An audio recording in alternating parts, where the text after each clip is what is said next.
Buenos días, buenas tardes, buenas noches a todos ustedes, según la hora de que me estén viendo. Gracias por estar nuevamente acá. El tema de mi artículo de esta semana, el título, es curioso porque se dice, gritemos, el emperador está desnudo. Todos recordamos el cuento del emperador que estaba desnudo. Nadie se atrevía a decirlo hasta que un niño inocentemente gritó, pero es que el emperador está desnudo. Y todos dijeron, sí, es verdad, el emperador está desnudo. Recuerden esto en su momento. Hablaremos de esto al final del artículo. Por favor, no olviden suscribirse al canal, denle a la campanita porque voy a estar publicando ahora con más regularidad. Y también, por favor, suscríbanse a mis redes porque siempre estoy publicando notas. Todo es igual a BGM Crobato. Está en la descripción. Tengo Parler, tengo Twitter, tengo Instagram, tengo Facebook, tengo Periscope, todas las redes sociales. Ok, pasemos al tema. Gritemos, el emperador está desnudo. En los próximos días va a haber dos eventos de tipo comicial organizados por los dos grupos delincuenciales que se reparten el botín llamado Venezuela. Y no hay diferencia entre los eventos que están organizando ambos grupos, en realidad, porque ambos carecen de legitimidad. El chavismo, la revolución, carece de legitimidad de origen y legitimidad de desempeño. Lo único legítimo que tuvo la revolución en su origen fue la elección que ganó en el año 98. Pues participaron todos y todos reconocieron que ganó. No sabemos en qué medida será legítimo realmente, pero bueno, supongamos que ganó sin ningún problema.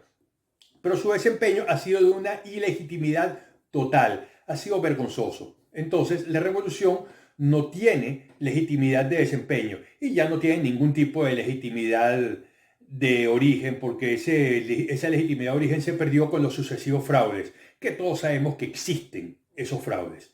Pero la oposición, representada en la Asamblea Nacional, también ha perdido su legitimidad. Legitimidad de desempeño no tiene ninguna, porque lo que han hecho ha sido burlarse de las aspiraciones de todos los venezolanos. No han cumplido en absoluto con lo que prometieron. Algunos dirán, pero es que no pudieron. Bueno, algunas cosas pudieron haberlas hecho y no las hicieron. Y las que sabían que no iban a poder, pues era mejor no prometerlas. Pero tienen aún una legitimidad de origen, porque las elecciones que ganaron para esta asamblea, las del año 16, son elecciones válidas. Tiene legitimidad de origen, pero esa legitimidad se acaba el 5 de enero del año próximo. Ahí está todo el problema. Esa es la circunstancia que los mueve a hacer esta consulta. Hay personas bien intencionadas que dicen, no, yo voy a ir a votar porque yo no quiero regalarle la asamblea al chavismo. Yo quiero preguntarles, ¿es que ha hecho alguna diferencia no regalarle la asamblea? Algunos dicen, es que toda la tragedia que sucedió cuando nos abstuvimos de ir a votar, ok. ¿Y qué pasó las otras veces? ¿Acaso hubo diferencia? ¿Acaso el chavismo dejó de hacer lo que le dio la gana? Vean que en el año 16 se ganó no solo mayoría absoluta, sino mayoría calificada. ¿Qué hizo el chavismo? Pues anuló a la asamblea. Listo, ya ahí se demostró que votar no tiene sentido. Además, hay algo que se decía hace un tiempo y ahorita está demostrado que es muy cierto. Si votar sirviese para algo, ya lo habrían prohibido. Los capos del chavismo han dicho hasta la saciedad, lo ha dicho Diosdado, lo ha dicho la greñúa Iris Varela, lo han dicho todos, que la oposición no regresará a Miraflores ni aún ganando las elecciones. Ok, ya quedó claro eso. Entonces, ¿para qué vamos a ir a votar? Si ya dijeron que eso no va a servir, hay que buscar otras vías. Entonces, ir a votar no sirve para nada. Hace unos días un amigo me decía, mira, es que yo no sé, yo estoy pensando si voy o no voy a votar porque yo no quiero regalarle la asamblea del chavismo. Pero yo sé que al final eso no va a servir para nada. Yo le dije, ¿tú fuiste militar? Me dijo que sí. Tú eres militar de corazón. Sí lo es. Es de los que sienten realmente a la patria. Y hace muchísimo tiempo que dejó de ser militar. Yo le dije, bueno, entonces, ¿qué hace un militar cuando tiene que pelear una batalla y sabe que no tiene ninguna posibilidad de ganarla, ni siquiera de sobrevivir? Él me dijo, morir con honor, morir con dignidad. Bueno, eso es justamente, si no vas a votar, igual vas a morir, pero aunque sea te queda la dignidad de decir, no le fui útil al chavismo, no le serví. Vamos a ver cómo van a hacer ellos para justificar y decir que fueron millones de miles de millones de trillones de personas, como se presentan, que fueron a votar. Claro, ellos inflan los votos con todo el sistema fraudulento que tienen organizado, gracias a Smartmatic, el mismo sistema que se usó en Estados Unidos para este fraude en contra del presidente Trump. Pero la realidad no la puede ocultar. Cuando uno ve todos los centros de votación que están vacíos, bueno, es evidente el fraude. Entonces, ¿qué queda? Simplemente no serle útil a la revolución, no serle útil al chavismo. Entonces, conservemos aunque sea la dignidad. Ahora, pasando a la consulta que va a ser la oposición, esta oposición falsaria y protibularia, como dice mi amigo Daniel Lara Farías, a los que lo organizan hay que hacerles 4 preguntas. ¿Qué sentido tiene esta consulta? ¿En qué se diferencia de aquella grandiosa consulta del 16 de julio del año 17, donde una cantidad enorme de gente firmó y puso su nombre, su número de cédula? O sea, ni siquiera fue secreto, sino que todos le pusieron la cara. Yo, siendo preso político, la firmé. Todavía estando preso, me arriesgué a firmarla. Todos lo hicimos. Cantidades. Entonces, hay que preguntarles a ellos, ¿y qué harán con los resultados? Cuando ellos digan, mira, vamos a hacer esto, esto y esto y todo lo demás y todas sus grandiosas ideas, ajá, ¿y por qué no lo hicieron con la del 16 de julio? Si ahí tuvieron un apoyo increíble y no sirvió de nada. Entonces, no sirve para nada esta consulta que quieren hacer. ¿Cuál es el sentido? La pérdida de la legitimidad de origen de la que hablé hace unos minutos. Como pierden su legitimidad de origen porque a partir del 5 de enero del año próximo pierden la legitimidad porque constitucionalmente se les acaba el periodo, entonces tienen que hacer algo. Quisieron instaurar la tesis de la continuidad administrativa, pero no funcionó, no se la compraron porque eso no era sostenible. La constitución es muy clara, el periodo es del 5 de enero de X año hasta el 5 de enero de X año. Los periodos fijados. No se puede exceder de ahí, no hay forma de hacerlo. Podrían recortarlo si deciden ir a elecciones, quizá, y aún así estoy seguro que puedan hacerlo. Yo creo que no. Tendrían que renunciar todos para obligar a adelantar las elecciones, en realidad. Pero no funcionó esa tesis. Entonces, ¿qué les queda? Tratar de mostrarse en los demás países que todavía son los representantes legítimos del pueblo de Venezuela. No pueden participar en las elecciones, en eso estoy de acuerdo, porque moralmente no se debe, pero aparte de eso, saben que la van a perder, porque el próximo presidente de la Asamblea va a ser un chavista, porque el chavismo va con todo a estas elecciones y no está dispuesta a perderlas nuevamente a la Asamblea.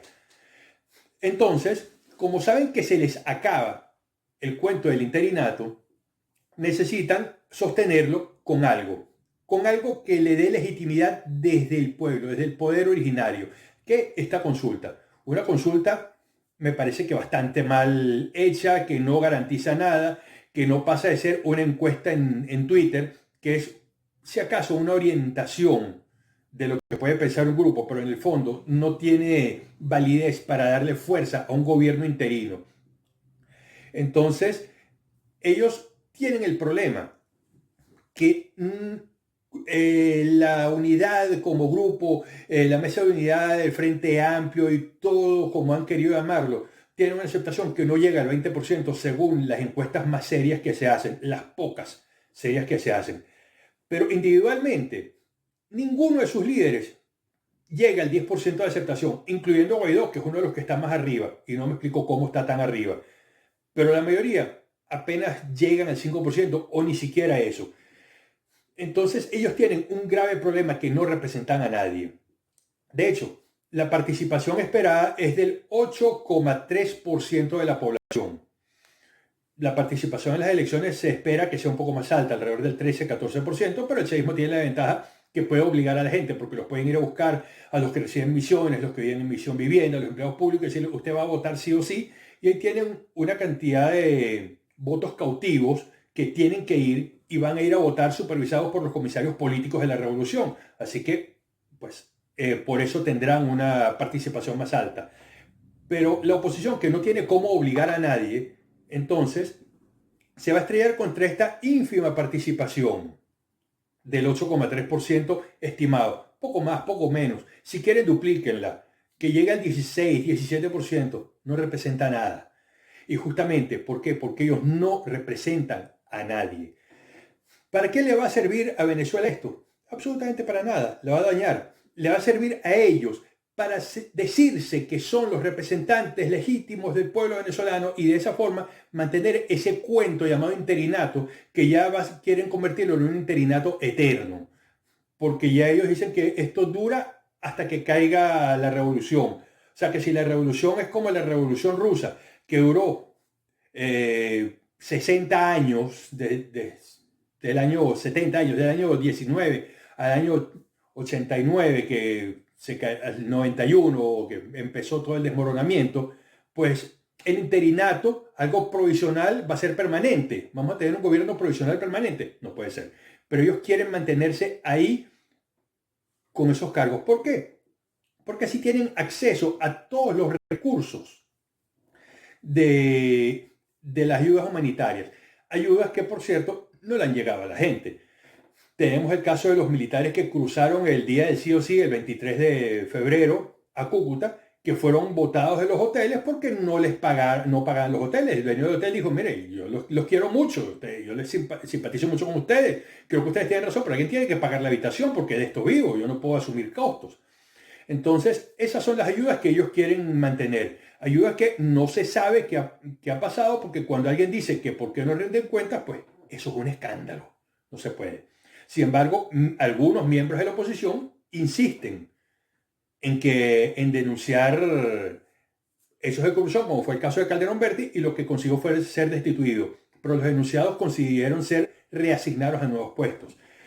También quieren llegar a los recursos incautados, los recursos de Citgo, de monómeros. Recuerden cuando se pagaron los intereses de los bonos de PDVSA. Yo mismo dije que no se podían pagar porque eran ilegítimos y tiempo después de pagarlos dijeron, sí, es verdad, son ilegítimos, ahora vamos a demandarlo. No, ya no pueden demandar la nulidad. Ya reconocieron la deuda.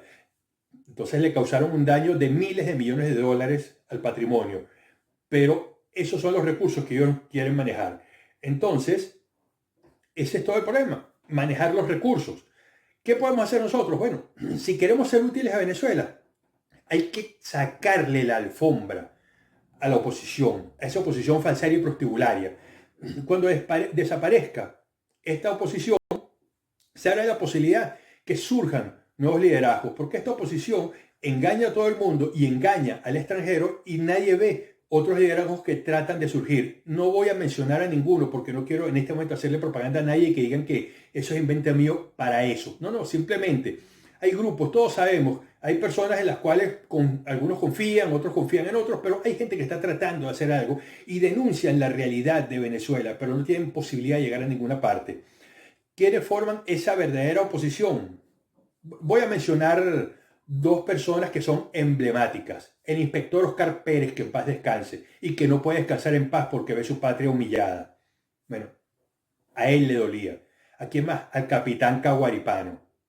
Preso, torturado, entregado por la misma oposición, igual que muchos otros, como el caso del Golpe Azul, del cual tengo buena información, y fueron entregados por miembros de la oposición. Entonces, son patriotas que quieren hacer algo, y como ellos hay muchos más que están dispuestos a hacerlo. Entonces, estos grupos pueden surgir cuando no haya alguien que los tape, alguien que no los deje surgir, alguien incluso que pague para que ellos no surjan. Porque estos enfrentamientos entre la oposición y el gobierno son como un encuentro de lucha libre, que los hemos visto hace muchísimos años, eran populares en televisión, y entonces estaban dos luchadores y uno decía, se están asesinando mutuamente, y salían todos caminando. A mí me diesen una paliza de las que se daban ahí y me tienen hospitalizado y en coma un mes por lo menos. Pero eso es todo un espectáculo. Ellos dan un show donde parece que se están peleando y en realidad no se pelean. Y están pendientes de no hacerse daño. A lo mejor terminan y dicen, oye, mira, me golpeaste por aquí un poco duro. Bueno, disculpa, no era la idea. Pero es puro teatro. Porque es un show. No pretende ser otra cosa. Y ellos están haciendo un show. Entonces, gritemos estos días. El emperador está desnudo para que todo el mundo se dé cuenta. Nadie responde a la consulta. Nadie va a votar. Y cuando vean que nadie los apoyó, que ahí hubo un fraude, bueno, esperemos que surja alguien más. ¿Y quién? Bueno, vamos a hacerlo surgir. Hay mucha gente que lo está haciendo. Pero hay que dar la oportunidad a quienes sí quieren liberar a Venezuela, no a quienes sí se quieren lucrar con Venezuela. Este es el tema de hoy. Muchas gracias. Por favor, no olviden suscribirse al canal, hacer clic en la campanita y suscribirse en mis redes sociales. Gracias a todos.